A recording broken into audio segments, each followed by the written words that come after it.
तो दोस्तों आप सभी के लिए हिंदी शिक्षण के 15 ऐसे क्वेश्चन लेकर आए हैं जो आपकी परीक्षा की दृष्टि से अत्यंत ही महत्वपूर्ण साबित होने वाले हैं।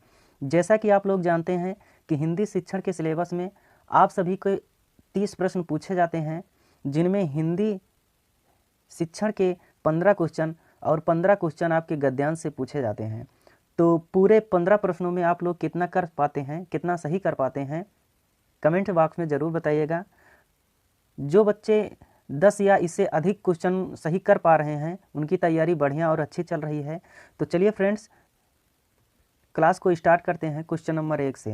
क्वेश्चन नंबर 1 कहता है, उपचारात्मक शिक्षण की सफलता आखिर किस पर निर्भर करती है? तो ए में भाषिक नियम के ज्ञान पर, बी समय या अवधि पर, सी समस्या के कारणों की पहचान पर, डी उपचारात्मक शिक्षण की सामग्री पर। तो फ्रेंड्स आंसर देने का प्रयास कीजिएगा। इसमें सी आंसर आपका सही हो जाएगा, यानी कि उपचारात्मक शिक्षण जो होता है वो समस्या के कारणों की सही पहचान पर निर्भर करता है। यानी कि पहले निदान करेंगे फिर उसके बाद उपचार करने का प्रयास करेंगे। तो सी इज़ द राइट आंसर। चलिए आगे क्वेश्चन बढ़ते हैं। Question number 2। क्वेश्चन नंबर 2 कहता है कि भाषा शिक्षण में पाठ्य पुस्तक आखिर क्या है? ए में है एकमात्र संसाधन है, बी साध्य है, सी साधन है, डी अनावश्यक है। तो इसमें आपका फ्रेंड्स सी आंसर सही हो जाएगा कि भाषा में जो पाठ्य पुस्तक होते हैं वो साधन के रूप में प्रयोग किए जाते हैं, इसलिए सी आंसर आपका सही हो जाएगा। सी इज़ द राइट आंसर। अगले क्वेश्चन की ओर बढ़ते हैं। क्वेश्चन नंबर 3 कहता है कि हिंदी की कक्षा में प्रायः हिंदीतर भाषी बच्चे हिंदी सीखने में अनेक कठिनाइयों का सामना करते हैं, क्यों?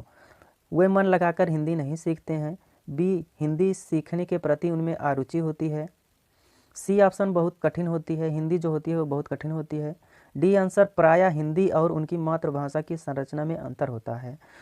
तो फ्रेंड्स इसमें डी आंसर आपका सही हो जाएगा कि जो हिंदी होती है और उनकी मातृभाषा जो होती है उनकी संरचना में अंतर होता है, इसलिए जो है बच्चे कठिनाइयों का सामना करते हैं। तो D is the right answer. अगले क्वेश्चन की ओर बढ़ते हैं। क्वेश्चन नंबर अगला नंबर क्वेश्चन कहता है कि कहानी सुनने से बच्चों में क्या परिवर्तन होते हैं? ए ऑप्शन बच्चे प्रसन्न होते हैं, बी ऑप्शन बच्चे कक्षा में एकाग्रचित होकर शांत बैठे रहते हैं, सी ऑप्शन बच्चे अनुशासित रहते हैं, डी ऑप्शन बच्चों की कल्पना शक्ति व चिंतन शक्ति का विकास होता है। तो फ्रेंड्स इसमें डी आंसर आपका सही हो जाएगा। बच्चों में जो है कल्पना शक्ति और चिंतन का विकास आखिर कहानी सुनने से ही पैदा होता है, तो इसलिए डी आंसर आपका सही हो जाएगा। आगे बढ़ते हैं क्वेश्चन नंबर 5 की ओर। 5 नंबर क्वेश्चन कहता है कि बच्चों में लेखन कौशल का मूल्यांकन करने के लिए कौन सी विधि सबसे बेहतर हो सकती है? ए ऑप्शन अपने अनुभव को लिखना, बी आंसर श्रुत लेख, सी ऑप्शन पाठ आधारित प्रश्नों के उत्तर लिखना, डी ऑप्शन सुंदर लेख का अभ्यास करना। तो फ्रेंड्स आंसर देने का प्रयास कीजिएगा आप लोग। इसमें ए आंसर आपका सही हो जाएगा। अपने अनुभव को लिखना जो है वो लेखन कौशल का मूल्यांकन करने की सबसे बढ़िया तरीका हो सकता है। A is the right answer. अगले क्वेश्चन की ओर बढ़ते हैं। क्वेश्चन नंबर अगला कहता है कि बोलना कौशल में महत्वपूर्ण है, यानी कि बोलना जो है वो किस कौशल में महत्वपूर्ण है?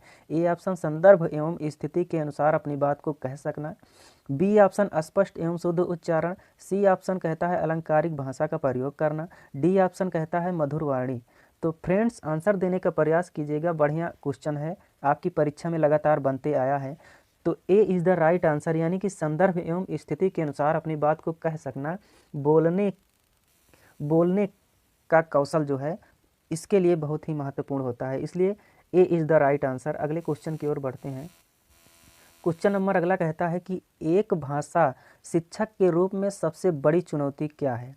ए ऑप्शन बच्चों की भाषा सीखने में महत्व को परिचित कराना, बच्चों की भाषा को संचार साधनों के प्रभाव से मुक्त रखना, सी ऑप्शन भाषा संसाधन का अभाव है, डी ऑप्शन बहुभाषी कक्षा में शिक्षण के लिए उचित रणनीतियां तय करना। तो आंसर देने का प्रयास कीजिएगा फ्रेंड्स। इसमें आपका आंसर जो हो जाएगा वो डी आंसर आपका सही हो जाएगा, बहुभाषी कक्षा में शिक्षण के लिए उचित रणनीति तैयार करना, इसलिए डी आंसर आपका सही हो जाएगा। D is the right answer. अगले क्वेश्चन की ओर बढ़ते हैं। क्वेश्चन नंबर अगला कहता है कि एक बहुभाषी सांस्कृतिक कक्षा में आप एक भाषा शिक्षण के रूप में किस बात को अधिक महत्व देंगे? ए ऑप्शन पाठ्य पुस्तक में प्रत्येक पाठ को भली भांति समझाना। बी ऑप्शन बच्चों को व्याकरण सिखाना। सी ऑप्शन स्वयं शुद्ध भाषा का प्रयोग करेंगे। या डी ऑप्शन बच्चों को भाषा प्रयोग के अधिक से अधिक अवसर देंगे। तो फ्रेंड्स, इसमें यदि आप बहुभाषी कक्षा में गए हैं तो बच्चों को अधिक से अधिक भाषा का प्रयोग करने का जो अवसर देंगे, इससे जो है एक कक्षा प्रभावी ढंग से सुचारू रूप से चलेगी। इसलिए डी आंसर आपका सही हो जाएगा। D is the right answer. चलिए अगले क्वेश्चन की ओर बढ़ते हैं। क्वेश्चन नंबर नेक्स्ट, अगला क्वेश्चन कहता है कि प्राथमिक स्तर पर कौन सा भाषा शिक्षण का उद्देश्य नहीं है। भाषा शिक्षण का उद्देश्य नहीं है। ए ऑप्शन स्पष्टता और आत्मविश्वास के साथ अपनी बात कहना। बी ऑप्शन वर्णमाला को क्रम से कंठस्थ कराना। सी ऑप्शन ध्वनि संकेत चिन्ह का संबंध बताना। डी ऑप्शन विभिन्न संदर्भों में भाषा का प्रभावी प्रयोग कराना। तो इसमें आपका बी आंसर सही हो जाएगा, क्योंकि याद कराना, कंठस्थ कराना जो है वो एनसीएफ के खिलाफ है। इसलिए बी आंसर आपका सही हो जाएगा। वर्णमाला को क्रम से कंठस्थ कराना, B is the right answer. अगले क्वेश्चन की ओर बढ़ते हैं। क्वेश्चन नंबर अगला, गृह कार्य के बारे में कौन सा कथन उचित है। ए में लिखा है गृह कार्य अभिभावक को व्यस्त रखने का उत्तम साधन है। बी ऑप्शन कहता है बच्चों को क्षमताओं स्तर के अनुसार गृह कार्य दिया जाना चाहिए। सी में गृह कार्य कक्षा में किए गए कार्यों का अभ्यास मात्र है। डी में गृह कार्य देना अति आवश्यक है। तो B is the right answer. B option आपका सही हो जाएगा, यानी कि बच्चों को क्षमताओं एवं स्तर के अनुसार उनको गृह कार्य दिया जाना चाहिए। इसलिए बी आंसर आपका सही हो जाएगा। B is the right answer. अगले क्वेश्चन की ओर बढ़ते हैं। क्वेश्चन नंबर नेक्स्ट, भाषा की अभिव्यक्तात्मक कौशल है, यानी कि इनमें से जो है वो अभिव्यक्तात्मक कौशल कौन सा है। ए में सुनना बोलना, बी में बोलना लिखना, सी में पढ़ना लिखना, डी में सुनना पढ़ना। तो फ्रेंड्स, इसमें आपका आंसर बी सही हो जाएगा। बोल कर लिख कर जो है वो आप किसी को अपनी भाषा के माध्यम से अभिव्यक्ति कर सकते हैं। इसलिए बी आंसर आपका सही हो जाएगा। B is the right answer. अगले क्वेश्चन की ओर बढ़ते हैं। प्रतिदिन शब्द में कौन सा समास है।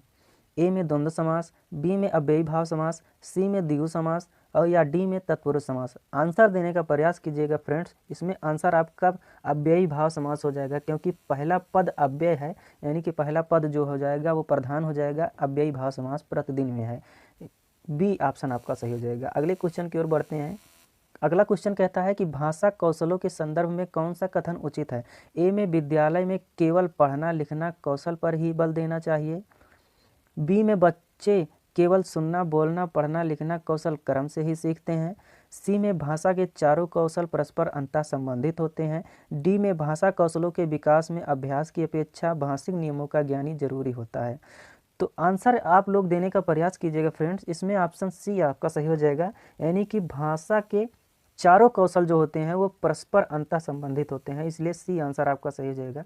सी इज द राइट आंसर। अगले क्वेश्चन की ओर बढ़ते हैं। क्वेश्चन नंबर नेक्स्ट कहता है कि पाठ में दिए गए चित्रों का क्या उद्देश्य होता है, यानी कि फ्रेंड्स जो पाठ में जो चित्र बनाए गए होते हैं आखिर उनका क्या उद्देश्य होता है। ए में लिखा है चित्रों में पाठ्य पुस्तक आकर्षित करता है।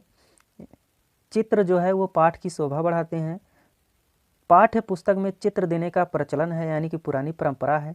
डी ऑप्शन कहता है चित्र अमूर्त संकल्पनाओं को समझने में सहायता करता है। तो आंसर देने का प्रयास कीजिएगा फ्रेंड्स। इसमें डी आंसर आपका इसमें सही हो जाएगा, यानी कि चित्र जो होता है वो अमूर्त संकल्पनाओं को समझने में सहायता करता है, यानी कि जो वस्तु नहीं दिखाई दे रही है उसके बारे में तर्क वितर्क करके जो है हम लोग सीखने का प्रयास करते हैं चित्र के माध्यम से। इसलिए डी आंसर आपका सही हो जाएगा। D is the right answer. अगले क्वेश्चन की ओर बढ़ते हैं। क्वेश्चन नंबर अगला कहता है कि विचार में इक प्रत्यय लगाकर शब्द कौन सा बनेगा। विचार में यदि इक प्रत्यय लगाएंगे तो कौन सा शब्द बनेगा। ए में वैचारिक, बी में विचारिक, सी में विचारिक और डी में वैचारिक। तो विचार में यदि इक प्रत्यय लगाएंगे तो वैचारिक बनेगा। इसलिए डी आंसर आपका सही हो जाएगा, वैचारिक। विचार में यदि इक प्रत्यय लगेगा तो वैचारिक बनेगा। इसलिए डी आंसर आपका सही हो जाएगा। D is the right answer. तो फ्रेंड्स, ये वीडियो आप लोगों के लिए थी। तो फ्रेंड्स, कैसी लगी वीडियो आप लोग कमेंट बॉक्स में ज़रूर बताइएगा। यदि आप लोग चैनल पर नए हैं तो चैनल को सब्सक्राइब कर लीजिए, बेल बटन को ऑन कर लीजिए, क्योंकि हमारे द्वारा जो नई वीडियो बनाई जाएगी उसके नोटिफिकेशन जो है आपको ज़रूर मिले। तो चलिए मिलते हैं किसी अन्य वीडियो में, तब तक के लिए जय हिंद, धन्यवाद।